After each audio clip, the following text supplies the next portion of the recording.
Welcome to another edition of the Sermon Seconds podcast. My name is Jordan Bird, and usually I'm joined by Mitch Knight, but Mitch is gone this week, and so it's just going to be me discussing my sermon from this past week.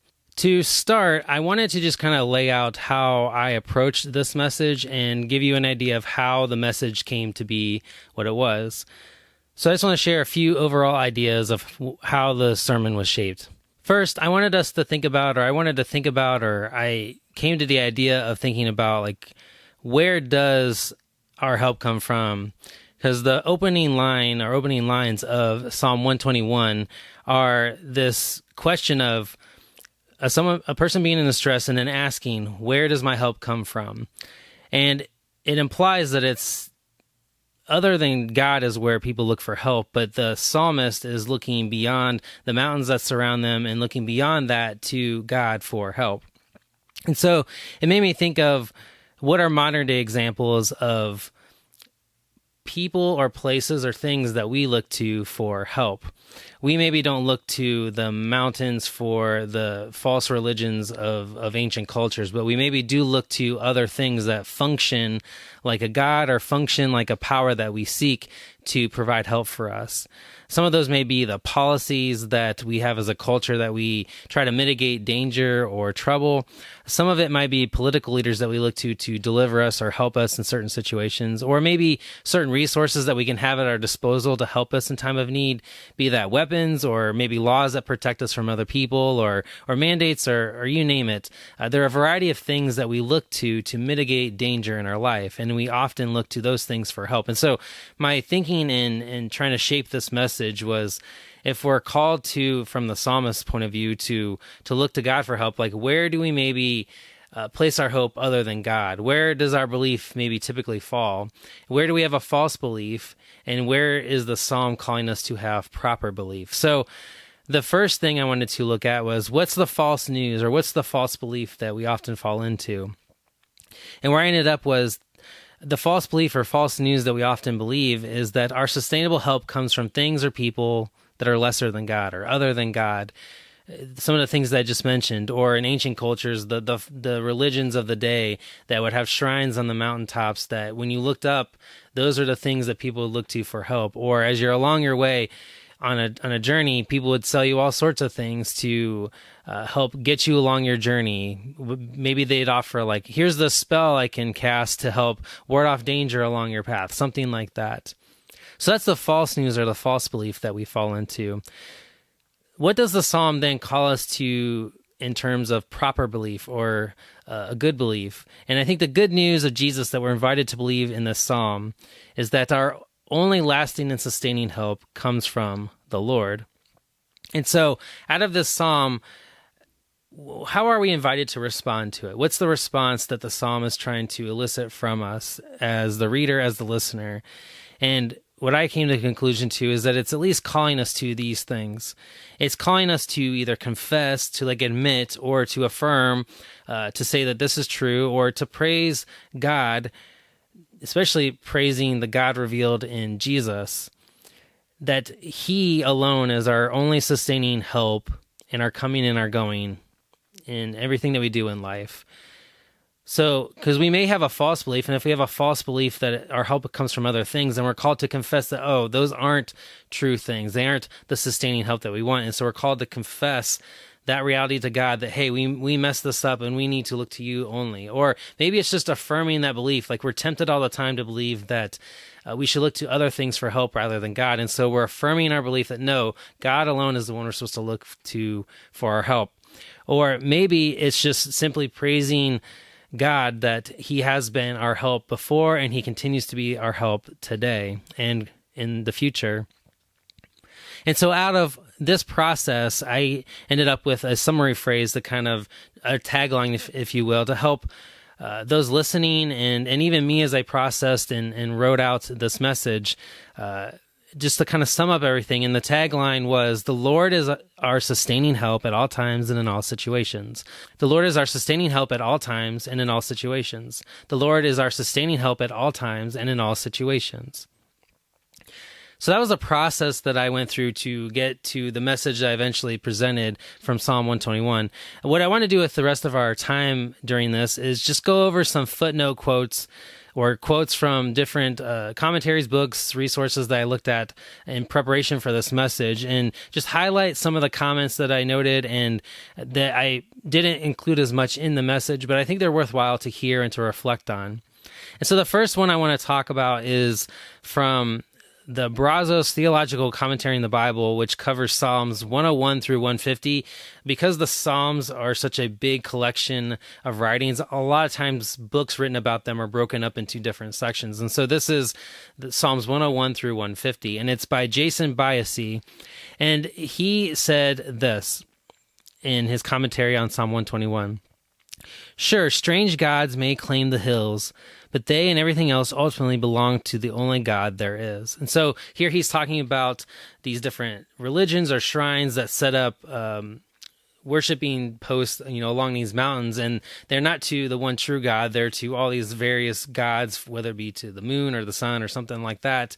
And Jason here is saying that it's strange that these gods kind of claim the hills as their territory when the very God who made the hills is the one true God. And so God, even in and of how they have a space to occupy, already trumps them in that sense. And so I think that was an interesting dynamic just to think through, like how God alone is very different from the religions that tried to claim truth in the ancient world. This other quote from Jason is taken from an idea taken from Augustine, who is one of the church thinkers around the Middle Ages. And it's this idea that the hills reflect a derivative or received light. So meaning the light that the hills receive is always from another source. It's never from the hills or the mountains themselves. The mountains or hills don't give off light. They only receive light. So it is also with the saints, or those who follow Jesus, to whom all Christians look up in admiration. So we look to those who've come before us.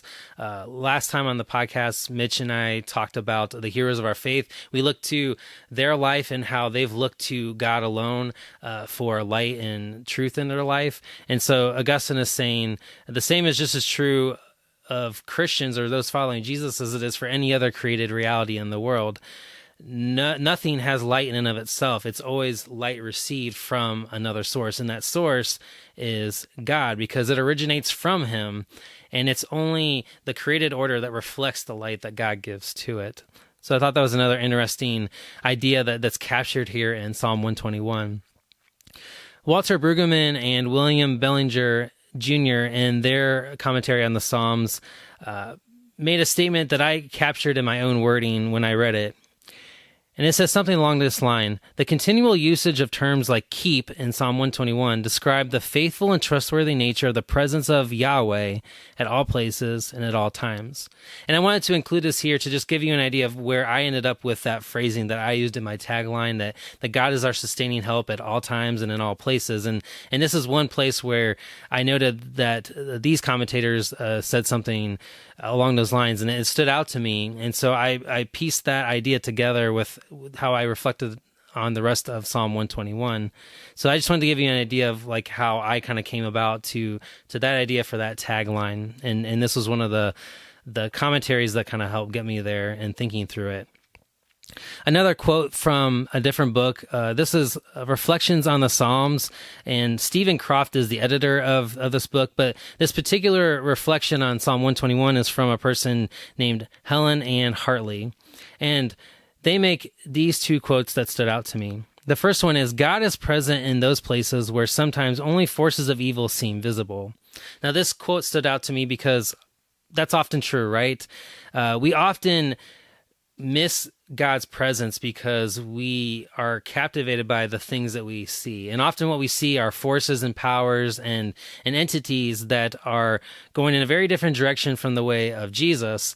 And so we're often tempted to put our hope and trust and help are looking for help in those realities, in those places, and in those people, because we can see them. They're right in front of us. And often because God is present in a lot more broad and profound way, we miss that because we're not thinking about how God is present beyond just the visible, but he's present beyond time. He's present in a lot of other ways. And so just that comparison alone just stood out to me in that quote.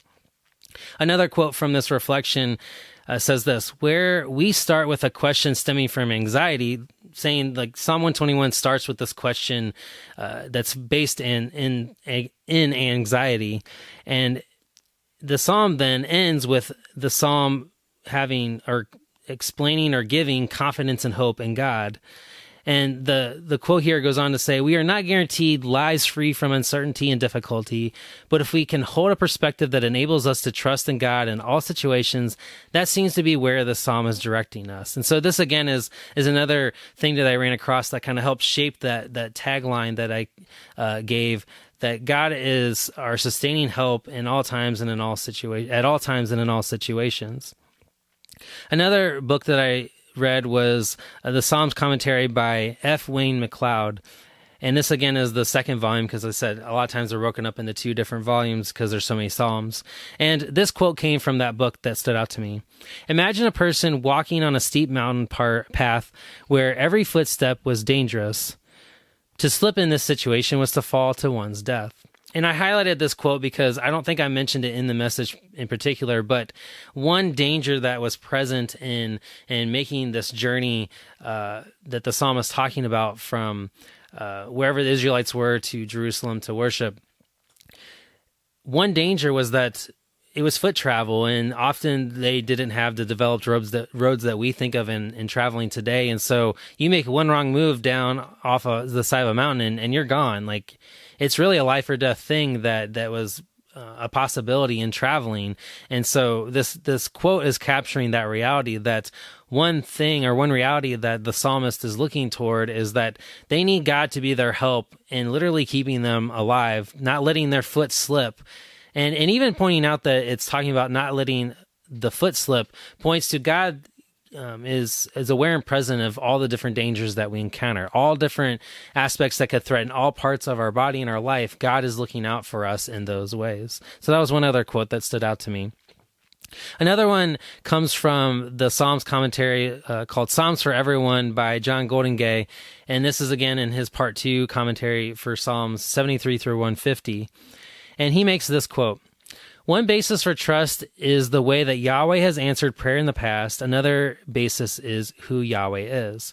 And so he's recalling, if you look at this psalm, that a lot of the psalm describes the character of God. And he's saying, like, one reason this psalm calls us to trust in God is look at all the different qualities of who God is. Like, his character alone shows us that we can trust him and look to him for help.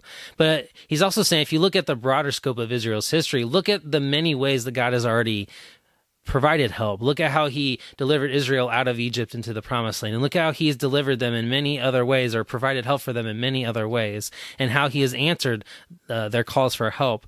And it's out of that character and that history, out of that character of God and that history of how God has provided, that the people reading and reflecting on and asking for God's blessing that's really relayed in this psalm can ask God for help, because he has shown himself faithful to do so in the past, and his character has always shown that he does that.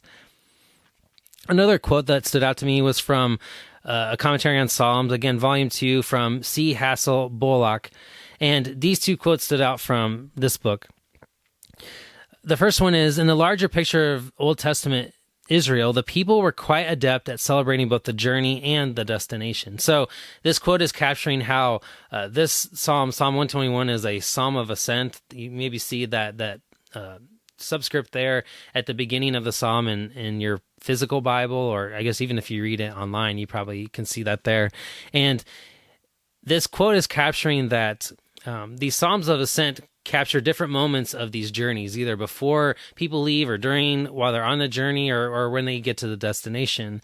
And this quote stood out to me because often I can see it in my own life, and I'm guessing many other people do too, that we often are focused on getting to a destination and having God help us get to a destination, that often we miss what is happening to us in the midst of the journey, and also how we relate to God or encounter God or can encounter God's presence along the journey to the destination that we're hoping we get to. And often if we are maybe concerned or worried or feel like we don't feel God's presence or know that he's with us, often my guess is we're looking like beyond the moment that we're in. We're looking for him to be present in the moment that we're not to yet. And maybe often we can miss God's presence because we're not looking for him in the moment, because the moment we're in is often probably a situation where it's maybe not comfortable or it's not ideal. And in that when it's not ideal or not comfortable, we can think, well, God's just absent because all this stuff is happening to me.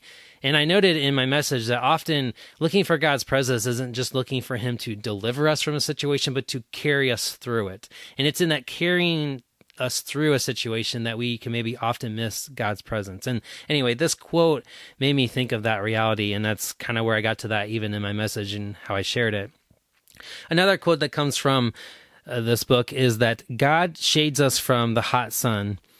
This talking about the sun that the psalmist talks about, that can be a danger to travelers on their pilgrimage. And it goes on to say, that is the way God operates. He takes the brunt of the journey's hardships to protect us from the worst of them. And here I think it's interesting that we see even an allusion to how Jesus provides for us when he is born and lives and dies and resurrects, in a sense, to the right hand of the Father. We see that we have this imagery of God providing shade or protection from the sun and the threat of the sun. But we also see that being an example or a precursor of how Jesus will take the brunt of the danger that is toward us, the dangers of death, that death could be our end. And Jesus takes on the brunt of that danger, and he takes it on head on and overcomes it to then carry us through that threat. But he first takes on the brunt of it first before we ever have to deal with it. And he has delivered us through it by the promise of resurrection that he has secured already in his resurrection, that he has offered to us as well. And so I see those two comparisons there, at least this imagery we have in Psalm 121, but also looking forward to how Jesus protects us from death in the New Testament and in the life of Jesus. Lastly, the last book I want to talk about with some various quotes is from Eugene Peterson in his book, The Long Obedience in the Same Direction. And actually, I stumbled upon this book in my study for this message by seeing it in a footnote in another book or referenced in another book. And so I looked it up, and this whole chapter was about Psalm 121. So I started reading, and I was like, oh man, there's like so many good quotes in here. And this book really was like gold to find with just a lot of interesting and insightful things about Psalm 121 that made me think. And a few of those are these. The first quote that I want to pull up is this one. Eugene Peterson says, "For many, the first great surprise of the Christian life comes in the form of troubles that we meet."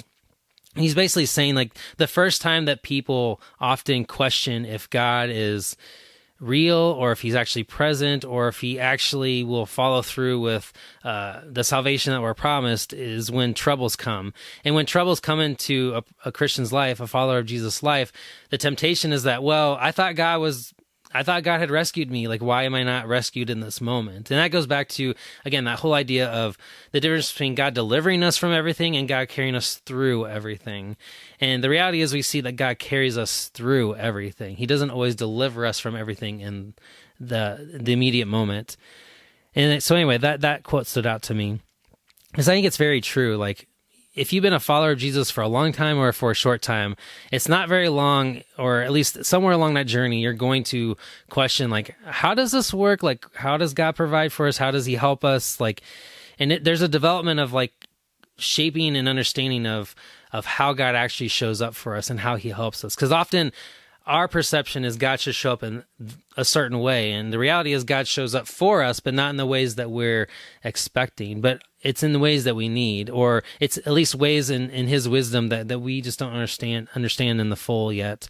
But the reality is that God will always carry us through it, because we see time and time again in the Bible that God has done that for his people. The second quote that I wanted to highlight was, and we touched on this a little bit ago, just in passing about how when pilgrims were on their journey, if they wanted to have safe passage along the way, they might look to the various religions of the time for protection. And Eugene Peterson highlights that idea in this quote. He says, "There were nostrums, protection, spells, and enchantments against all the perils of the road. Do you fear the sun's heat? Go to the sun priest and pay for protection against the sun god. Are you fearful of the malign influence of moonlight? Go to the moon priestess and buy an amulet. Are you haunted by the demons that can use any pebble under your foot to trip you? Go to the shrine and learn the magic formula to ward off the mischief. Whence shall my help come? From Baal, from Ashtoreth, from the sun priest, from the moon priestess?" And here he's just highlighting, like, there were so many options available to people in the ancient time, and really the reality is like no different for us. We just don't think of it maybe in terms of like priests and priestess, but like, who are the mediators that provide us protection now? Who are the mediators that provide the policies or the political clout or whatever it may be that we look to for help?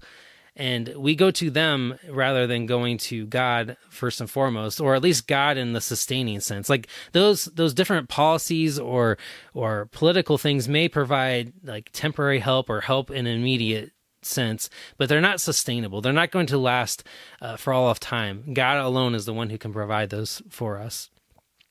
Another quote from Peterson is this.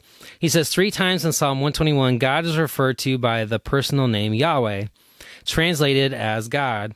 8 times he is described as the guardian, or as the one who guards. He is not an impersonal executive giving orders from on high. He is present. He is present help every step of the way we travel. Do you think the way to tell the story of the Christian journey is to describe its trials and tribulations? It's not. It is not. It is to name and to describe God who preserves, accompanies, and rules us. And here I think he's getting at this idea that like often our journey in following Jesus, or even our life in general, we can describe by our trials and tribulations.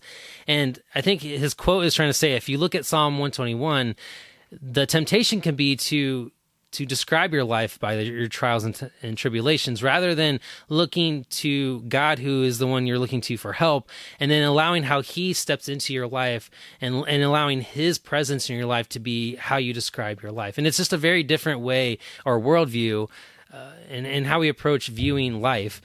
Do we view it by all the troubles that we always encounter, or do we view it by the present help and the presence of God that's always with us, that's helping carry us through each and every situation? Because from that perspective, it's the character of God and how he is merciful and providing and good and loving and all those different characteristics that we see of God. That's what begins to paint the story of our life. It's more about God than about us. It's about how God's character invades our life rather than the trials and tribulations that we encounter. But it's all a matter of perspective. One more quote from Eugene Peterson is this. All the water in all the oceans cannot sink a ship unless it gets inside, nor can all the trouble in the world harm us unless it gets within us.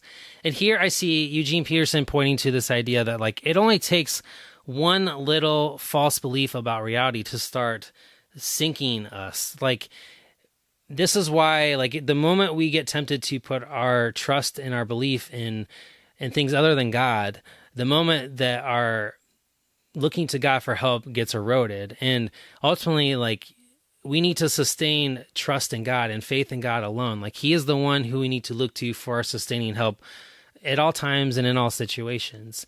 And it only takes one little misbelief or unbelief to start eroding our perception of how God is present in our life. And so how we believe about how God is our help, how we believe that each and every day matters. And it's not just did we believe it at one time, but like, are we believing it today and tomorrow and the next day and the next day and this moment and the next moment?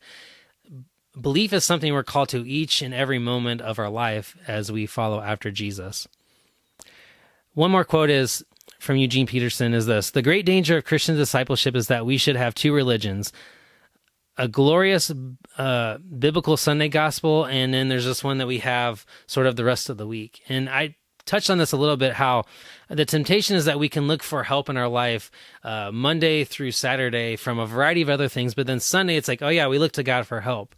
And we end up with this like functional dual religion thing kind of happening in our life where like, we follow God on this one day, and then we follow these other things on these other days. And Peterson's just trying to point out, like, where do you truly look for your help? Is God your help day in and day out, or are you mixing that with looking to other things for the sustainable help in your life? And lastly, Eugene Peterson made this quote that I thought stood out. He simply says, "The Christian life is going to God." I think if you really had to kind of sum up Psalm 121, it's this. It's, where do you go for help? You go to God. And the Christian life is really all about that. Because if you go back to Genesis 3, where Adam and Eve fall away from God, it's that they broke away from going to God for help. Yes, they disobeyed him, but there was nothing, at least that it says, that they couldn't have sought him to redeem them or pull them back in. Actually, God asked, you asked Adam and Eve, where are you? And they go and hide. Like, they don't even take the opportunity for grace to happen. And you see that this is the reality our lives are full of ever since humanity has separated itself from God. It's, we seek help in things other than God, and we seek life in things other than God. And we're simply called to look back to God for our help, for our life, for our salvation, for all of who we are in this life that we experience here on earth that God has given us. And so the Christian life really is just about going to God. And how are we doing that on a daily basis? Are we going to God, again, just like on 1 hour on Sunday alone, or are we going to him day in and day out? And so I think that quote from Peterson kind of nicely sums up what Psalm 121 is about. So anyway, I just wanted to kind of give you just a broad scope, I guess, of how the message came together, and then just some clips of quotes that didn't make it directly into the message, but tied to the components of the message that I shared. And so hopefully it was insightful, but also encouraging and just thought-provoking to help you think about how you look to God to be the sustainable help in your life, day in and day out. So this has been another edition of the Sermon Seconds podcast, and I'll see you next time.